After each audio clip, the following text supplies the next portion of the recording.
anos a história continua. Em 2015, eu tive meu primeiro contato com ouvidores de vozes, com Paul Becker, e eu identifiquei ali que eu já era uma ouvidora de vozes. Eu não sabia que eu também ouvia vozes, né? Então, eu me identifiquei também como uma ouvinte de vozes. Numa determinada roda, né, do Ouvidores de Vozes no CAPES, quando eu levantei a minha mão, né, e me identifiquei como ouvidora de vozes, tinha um paciente que ainda não tinha participado, um paciente que tem um vínculo muito forte comigo, e aí ele olhou muito espantado e falou assim: como assim? A minha psicóloga ouve vozes, você é a coordenadora do que está acontecendo, né? E aquele momento foi fundamental para quebrar barreiras e a gente poder entender que, sim, a audição de vozes alucinatórias, ela existe, ela está ligada, infelizmente, a uma patologia. A gente, durante séculos, quando o paciente chegava, né, com essa demanda em crise, a gente encaminhava logo, ou encaminhava diretamente para a emergência psiquiátrica, ou ia direto para lá, ou então dentro do próprio CAPS já era dado um SOS, essas vozes não eram ouvidas, né? Eu venho de longa data aí desse sistema de saúde mental, trabalhei em hospital psiquiátrico e sempre foi essa conduta, né? Médica e nossa também, a gente, enquanto equipe multidisciplinar, a gente não tinha, né, esse lugar, essa escuta, esse movimento. Então, quebrar essas barreiras é uma grande, faz parte da nossa luta, né? É um grande momento. E o Ouvidores de Vozes, né, quando Paul Becker fala, qualquer um pode fazer o Ouvidores de Vozes, mas estude para isso, né? Compreenda o que é o Ouvidores de Vozes. Tem vários cursos, inclusive dele, ele tem um manual, né, A Voz Interior, que tá no site, aí está no Google, né, de fácil acesso. Então, assim, ele vai trazendo para a gente toda uma trajetória que vem lá da Inglaterra, ele é um sociólogo, e aí ele é fundador do Intervoice, né, que faz todo esse intercâmbio com o mundo inteiro do Ouvidores de Vozes. E lá em 2015, então, eu tenho esse encontro com as minhas vozes, e que vozes eram essas, né? Quando eu vou explicar lá para o pessoal lá do CAPS, que fica muito assustado, principalmente esse usuário, né? Que vozes são essas? Eu falei, as minhas vozes internas. As minhas vozes que, muitas das vezes, elas são nocivas à minha saúde mental, sim. E com o tempo, durante todo esse processo de lá para cá, eu fui percebendo outras vozes que existiram na minha vida, as minhas vozes de amigos imaginários, e foi uma experiência que foi boa. E nem sempre as vozes elas são ruins, nem sempre as vozes elas estão ali no comando, dizendo para a gente se jogar debaixo de um ônibus, ou se matar, ou fazer mal a alguém, ou dizer que eu sou feia, você é baixinha, você não vai... Eu sou pequenininha, né? Poxa, as minhas vozes sempre, né, falaram assim, vai, né? Se alguém chegasse para mim e falasse qualquer coisa muito negativa, eu acho que eu não conseguia ouvir, não. E também não tenho espelho, não, gente, porque eu olho, né? Eu sempre me olhei e sempre me achei o máximo, sou super exibicionista. Então, assim, as vozes dentro de mim, eu diria, como a Marcinha falou, as palavras salvaram ela, né? Eu acho que as minhas vozes me salvaram. Em algum momento, sim, elas não foram legais comigo e me colocaram em situações um pouco complicadas, né? Mas, enfim, fazer esse link dentro do CAPES, em 2017, então, eu levo ouvidores de vozes para dentro do CAPES, CAPES 2 aqui em Cabo Frio, e aí a gente faz esse encontro das vozes alucinatórias com as vozes que eu chamo de aleatórias, né? A gente vai para além das vozes alucinatórias. Que vozes aleatórias são essas? não é só a voz da pessoa, do usuário, que tem lá no prontuário escrito que ele escuta vozes, que ele tem esquizofrenia, que ele tem um diagnóstico, né, que ele toma não sei quantos remédios, que eu ficava desesperada com aquela quantidade de remédio. Eu sempre perguntava para um clínico, vem cá, ele não vai ter um treco, não? Porque não era possível, né? Aquilo sempre me incomodou muito. E aí essas vozes se encontraram com essas outras vozes. Então, como o Leonardo citou, ele chegou a falar, né? São as vozes das pessoas que estão próximas a gente. É a voz de uma mãe, de um pai, de um companheiro, né? De um líder religioso, né? É a voz de pessoas que a gente confia, que a gente ama e que às vezes falam coisas para a gente que deixa a gente para baixo. E dentro do CAPS a gente começou a identificar isso, né? Um grupo que começou só com usuários que tinham no seu prontuário, né, a demanda da voz alucinatória, na terceira semana a gente tinha mais de 30 pessoas na roda, entre usuários, técnicos, estagiários de serviço social, psicologia, enfermagem, técnico de enfermagem, todos se identificando com as vozes. Esse momento da Marcinha, quando ela fala, foi um momento também que rompeu qualquer diferença que pudesse haver ali entre as vozes.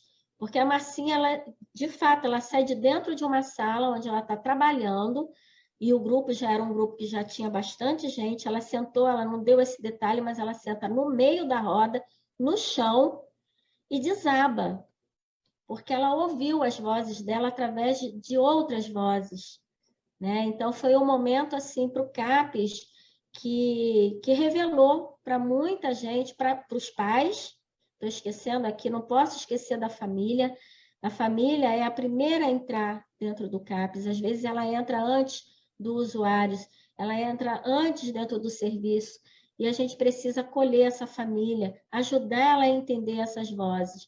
Então, o grupo de ouvidores de vozes, ele tem esse papel também, né, de trazer uma compreensão dessa voz e tirar ela desse lugar de patologização, né, e trazer ela para esse lugar comum. Todos nós somos ouvintes de vozes. É claro que alguns usuários, a Marcinha não foi para o sistema, né, de internação. Será que essa criança que fala que está ouvindo vozes e começa a tomar remédio aos 8 anos, aos 12 anos, será que essa medicação não pode comprometer a saúde mental dela? Para além de outras questões sociais, porque ela vai sofrer isso também na escola, ela vai sofrer isso, né, os efeitos colaterais dessa medicação. Então, é algo que a gente precisa ver com muita delicadeza. Em 2019, o grupo de ouvidores de vozes entrou nas escolas, ouvimos em torno de 500 crianças e a gente teve um susto muito grande, a equipe, a gente teve que trabalhar a equipe depois, porque 70% dessas crianças estavam tristes, elas estavam falando da dor delas, elas estavam falando que não queriam viver. Foi no momento do Setembro Amarelo e nós ouvimos crianças de 8 a 16 anos dizendo que não queriam viver. Essa criança, daqui a 10 anos, daqui a 20 anos, é o adulto que pode estar ouvindo essa voz e pode estar dentro de um serviço. Então, a gente precisa, né, tirar todo esse movimento de estranheza, seja ao que for, não só, né, a pessoa que é destra, a pessoa, né, que ouve voz, a pessoa que anda estranho, qualquer coisa que cause um estranhamento, a gente poder dar voz, poder dar escuta. Qual o objetivo do grupo de ouvidores de voz? A Gleide falou, é ser fundamental, é você ter algo, um fundamento para a sua vida, né? Eu tinha colocado aqui, é a melhora do sujeito, e é isso que a gente vem percebendo. Por quê? Como que essa melhora acontece? Acho que o Jean vai poder falar muito legal desse lugar, né? Quando a gente está num grupo de ouvidores de vozes, a gente faz trocas. O grupo de ouvidores de vozes, ele não é um grupo terapêutico, Mas eu penso que esse encontro hoje aqui, essa roda de conversa, ela esteja sendo terapêutica, né? Eu acho que tudo que a gente faz e que faz a gente se sentir um pouco melhor, que faz com que a gente repense, é terapêutico. O objetivo do grupo não é ser terapêutico. E qual é a diferença, então, de um grupo terapêutico, aquele que tem a dramatização, que tem uma facilitação, dentro de uma organização, né? Moreno, tá aí o Moreno, que é um dos grandes autores das dinâmicas de grupo, né? Qual é a diferença? É que ali o psicólogo vai intervir, tem que ter a presença do psicólogo, do psicoterapeuta para intervir, para dizer como que aquela dinâmica vai acontecer. No grupo de ouvidores de vozes, nós precisamos ter vozes. E a gente não vai ali ter uma fala terapêutica, a gente não vai fazer devolução, a gente vai ouvir junto, a gente vai pensar em estratégia junto, a gente vai abraçar, a gente vai acolher. Então, isso não invalida a clínica, não invalida todo o trabalho de Moreno. Nossa, né? Eu trabalhei com dinâmica de grupo durante a minha vida inteira profissional, né? Durante a minha vida inteira profissional.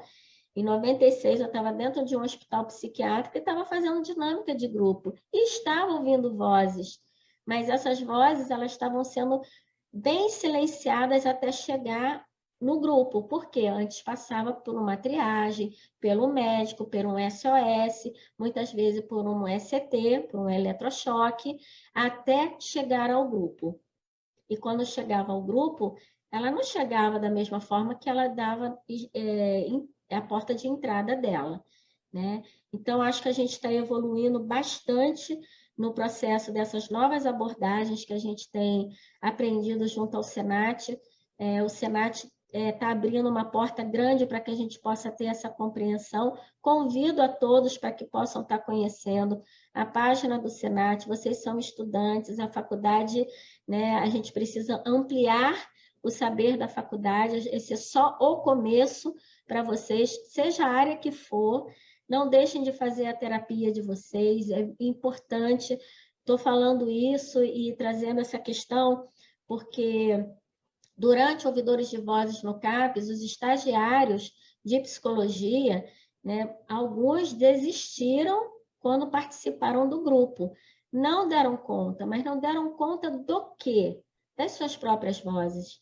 Eles estavam ouvindo as suas vozes através de outras vozes, né? Então, a terapia, ela não vai, o grupo de ouvidores de vozes não vai substituir uma terapia, não vai substituir o serviço, o CAPES, até mesmo a medicação.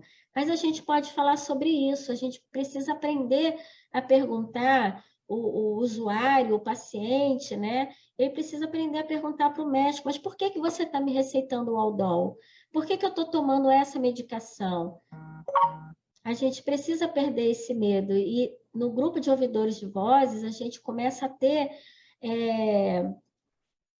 essa voz mais empoderada dentro da gente, né? E não só no ouvidores de vozes, a gente está aí com um grupo de diálogo aberto que fala também de romper, né, esse distanciamento que há entre o profissional e o paciente, aquela pessoa, eu não vou falar paciente, a pessoa que busca ajuda, né? A pessoa que busca ajuda, ela quer ser ouvida.